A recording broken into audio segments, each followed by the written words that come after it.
Viviana was born into poverty in Ecuador.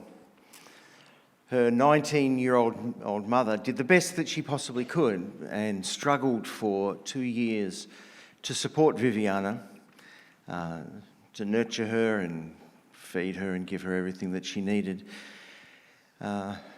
But she was also looking after her mum, who was very ill, and her 3 brothers, who I don't know much about them, but perhaps they were losers and just using her up. So Viviana was working 2 jobs, trying to raise a child and look after her family.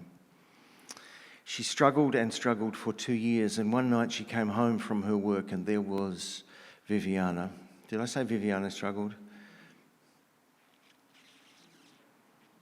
Viviana's mum struggled and struggled for 2 years to bring up this child. She came home from work one night, and there she was, her little precious 2-year-old, filthy and unfed. And her heart broke. And she made the difficult decision to go to the authorities and give Viviana up for adoption. Fast forward 27 years. Viviana, now a successful career woman living in England, feels that there's a big hole in her heart because she doesn't know her birth mother, she doesn't know anything about her family. She feels that there's a piece of her that's missing. So she contacts a TV show, and the TV show is called Long Lost Family. Anybody watched it? Say, mate, if you want to watch it, take tissues with you to the couch. So she contacts this TV show, and the theme of the TV show is that they go out and find lost family members and reunite them in front of the camera. And after a long and difficult search, Viviana's mother is found in Ecuador, and Viviana is flown to Ecuador to meet her mum. That's the scene. Viviana's mum rushes across to her, and the only words she can say are, "My daughter, forgive me. My daughter, forgive me." And she falls to her knees in front of her daughter, begging for forgiveness. "My daughter, forgive me." Viviana expresses enormous love and understanding towards her mum, and through an interpreter is saying, it's okay, I've had a good life. And Viviana's mum eventually is able to say, maybe now I can forgive myself. She'd lived for 27 years with this horrible guilt, shame, and regret. We're continuing on our theme of the words of Jesus, and today I've been asked to talk about forgiveness. Unsurprising that we would be talking about forgiveness, because the theme of forgiveness runs through the Gospels. It runs through the New Testament like a ribbon that's sort of woven into the story, which is also unsurprising because the whole theme of the Gospel is God's posture towards us, of one of forgiveness and love and grace, regardless of our shame, of our regrets, of the mistakes that we've made in life, that God offers to us this incredible loving posture of grace and forgiveness and acceptance into his family. But then there's a dual thread that runs right alongside that, and that is that as we have been loved and graced and forgiven by God, then we are to love and grace other people.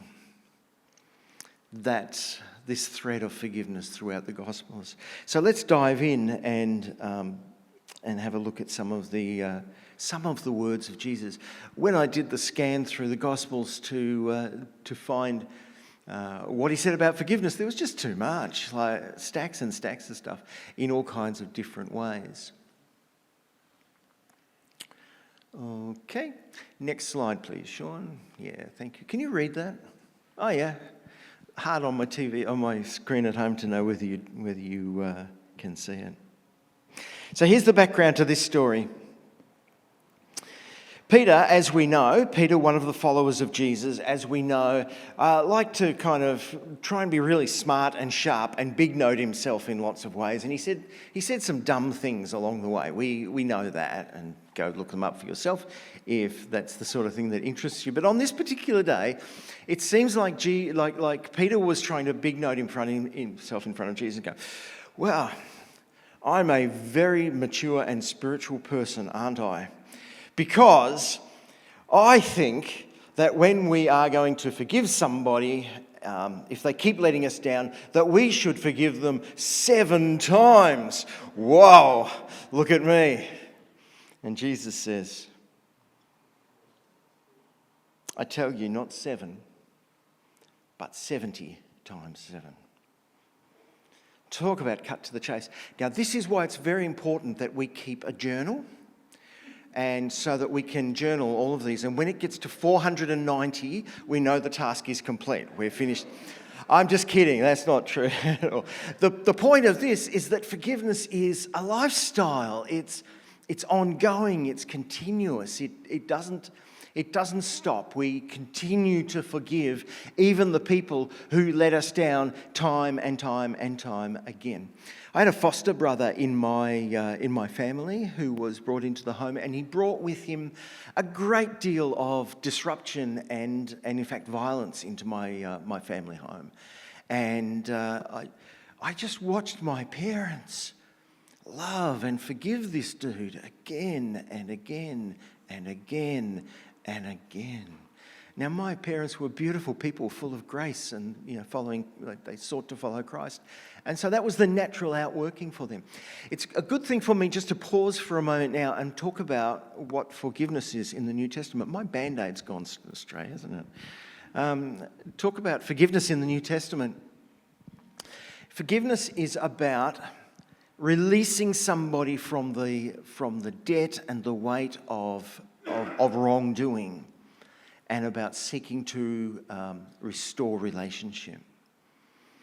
Seeking to restore relationship, because forgiveness is not always a return to the way things were. Okay? So, let's imagine Luke standing here beside me. No, I don't want them to, because of the next bit. And he doesn't like something that I said, and he punches me in the face. Yeah, okay.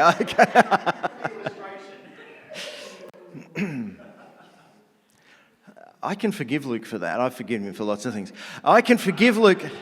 For interrupting my sermons is one of them. I can forgive him for that. But having forgiven him, I'm going to move away just a little, perhaps just out of arm's reach, particularly if he's done that 2 or 3 times. So forgiveness means I can forgive you for crashing my car, but I'm not going to give you the car keys again, at least for a while, until you've grown up a bit and I can trust you with that.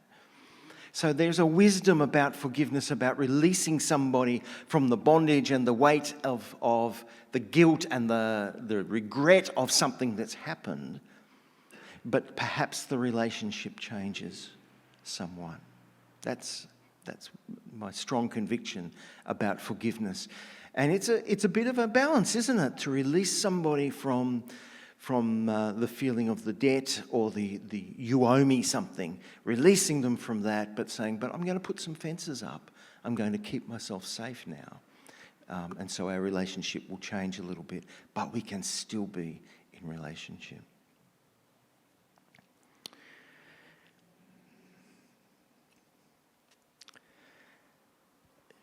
That story of Peter trying to big note himself, Jesus putting it in perspective, is then followed by the parable of the unforgiving servant. Now, just very quickly, the parable of the unforgiving servant, most of you will know it, that a man owes a wealthy person 1,000 bags of gold, and he can't pay it, and he's going to be thrown in jail. He says, please, please. And the wealthy guy says, okay, I get it, and I forgive you. I'm cancelling the debt. Cancelling the debt, that's what forgiveness is. I'm cancelling the debt. And he goes, oh, that's cool. And he goes out. So he's been relieved of this 1,000 bags of gold, and he comes across somebody who owes him 100 bags of silver. And this guy says, I can't pay it, blah, blah, blah. Same story, but he says, no, I'm not going to forgive that debt, and chucks him in jail. He goes back to the king, to the wealthy person, and the tide is turned. You know, surely as you have been forgiven, you can forgive others. That's our call as followers of Christ, is to be expressing what we have received through our lives into the lives of others.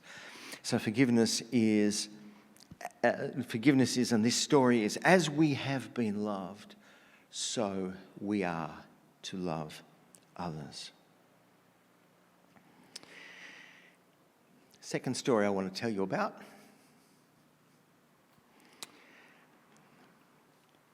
It's a story and some words of Jesus that revolve around this paralysed guy.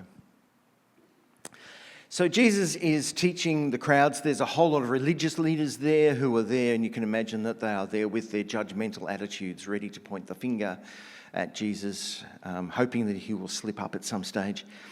And there's a paralysed guy. He's being brought by his friends, being carried by his friends, and they can't get to Jesus because of the crowd. So it's kind of bizarre for us these days because, you know, with tin roofs and things, how do you break through that? But the roofs were soft enough; they were able to break through the roof and lower this guy down to Jesus.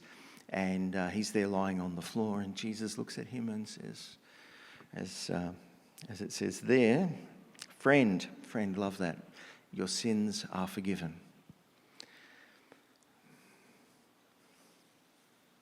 The religious leaders, they're watching this and go, how dare he? How dare he pronounce the forgiveness of sins? Surely only God can pronounce forgiveness of sins. Well, you know where that conversation's going to go, don't you? And Jesus says, what's the easier thing to do here? To say, friend, your sins are forgiven, or to say to him, rise, get up, pick up your bed and walk out of here? So he turns to the guy and he says, dude, that's the Greek word. Arise, take up your bed and you can walk. And he walks out praising God. And that's the way that story rolls. So what's going on here? This guy is crippled. And Jesus says, your sins are forgiven. There's a temptation to think that his disability was a result of God's punishment or anger, but the scriptures are clear that that's not the way that life works. That's not the way that God works. But maybe Jesus could see that there was something psychological, something spiritually deep going on in this guy, that was what was actually capturing him and disabling him was a sense of grief or regret. Maybe. It's unclear. But that makes sense to me. And so Jesus cuts to the chase and he releases this guy from the important bit. And that is this weight that he's been carrying, perhaps for many years, perhaps for his whole life.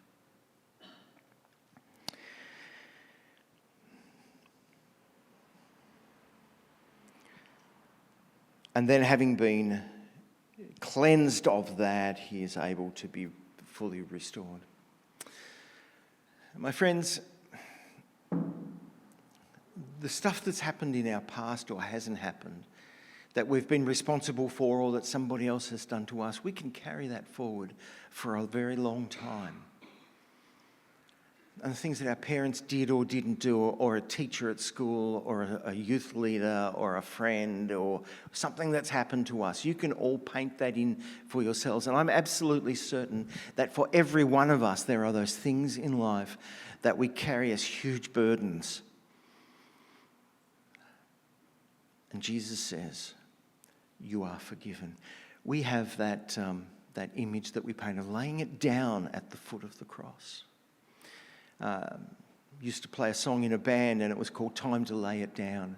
And I would almost weep every time we played that particular song because of the sense of forgiveness and wholeness and freedom that comes when we lay those things before God and allow ourselves to be forgiven and let them go and get up take up our beds and walk. And that's true for all of us. Thirdly,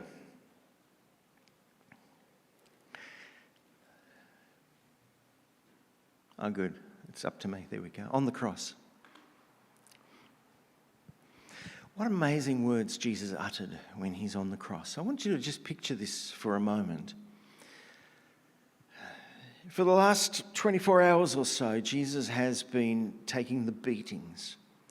He's been taking the mockings and the spit and the scorn and the thorns pressed into the skin around his head. He's been taking the spikes that have been driven through his wrists and his feet. He's taken a spear in his side. The worst of the worst of the worst stuff that life could give to him, the agony and the torture. And Jesus on the cross says, Father, forgive them, for they don't know what they're doing. If that were me, I would be saying, Father, curse them.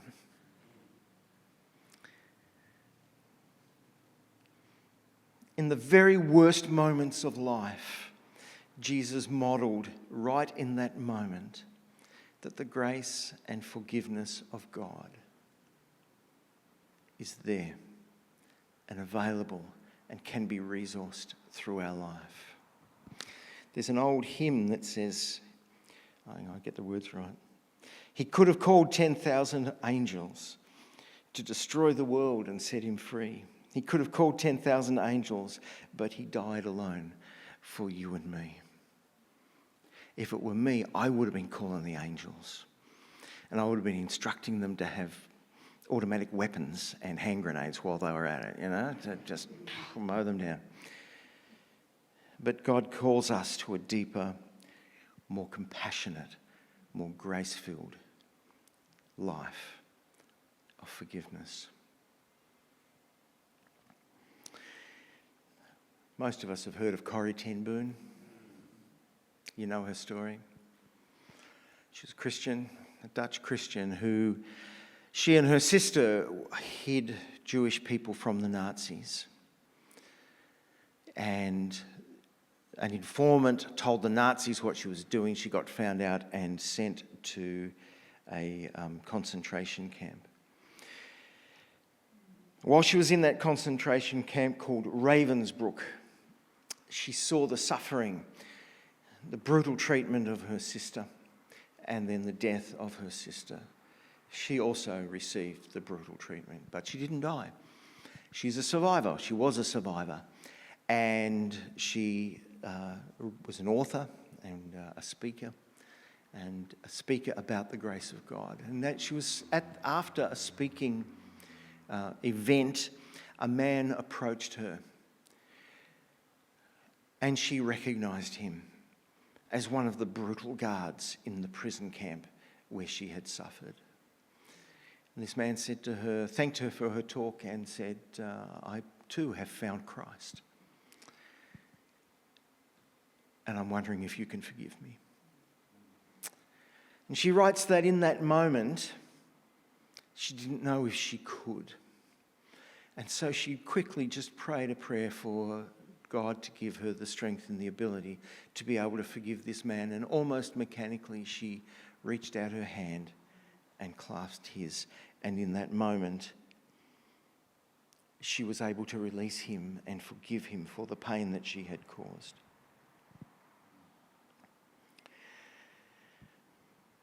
She later described that at the moment she did, she felt a surge of warmth and peace. She realised that God had given her the strength to forgive him fully. She describes a feeling of powerful release from the burden she had carried for too long. So what about you and me? What are you carrying today?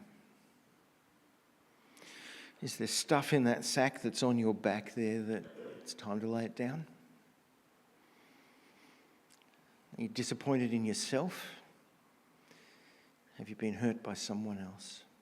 Or has life just been unkind and you're angry and hurt about that? today you can let that go. You can lay it down. You can stand a wee bit taller. You can take up your bed, and you can walk out of here a free person.